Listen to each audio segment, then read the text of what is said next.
S तो डाडा दुख ना कोई, एस तो डाडा दुख ना कोई, प्यार ना विछड़े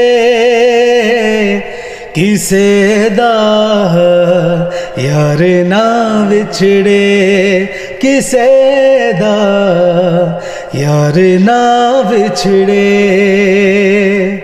एस तो डाडा दुख ना कोई, एस तो डाडा दुख ना कोई, प्यार ना विछड़े किसे दा यार ना विछड़े, किसे दा यार ना विछड़े। जबरदस्त। मैं चाहूंगा कि विदाउट वेस्टिंग टाइम आप नुसरत फतेह अली खान साहब का एक गाना और सुना दें। जी जरूर जरूर। रात यूं दिल में तेरी भूली हुई याद आई, जैसे वीराने में चुपके से बहार आ जाए,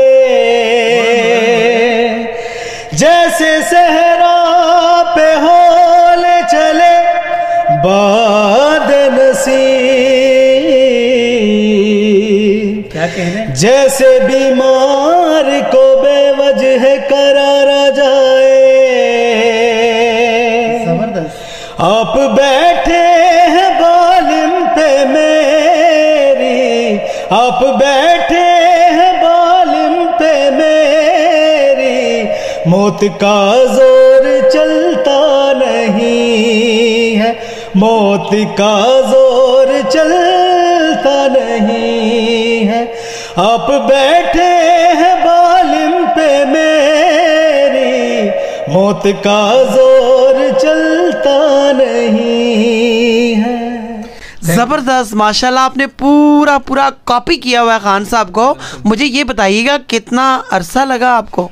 जी मैं तो बहुत छोटी सी उम्र में, बचपन से ही मुझे गाने का शौक था। हाँ। फिर मैंने बचपन से ही स्टूडियो लाइन ज्वाइन की और काफ़ी टाइम, तकरीबन मुझे 15-16 साल हो गए इस फील्ड में। YouTube की मुकम्मल ट्रेनिंग हासिल करने के लिए नंबर्स पर राब्ता करें।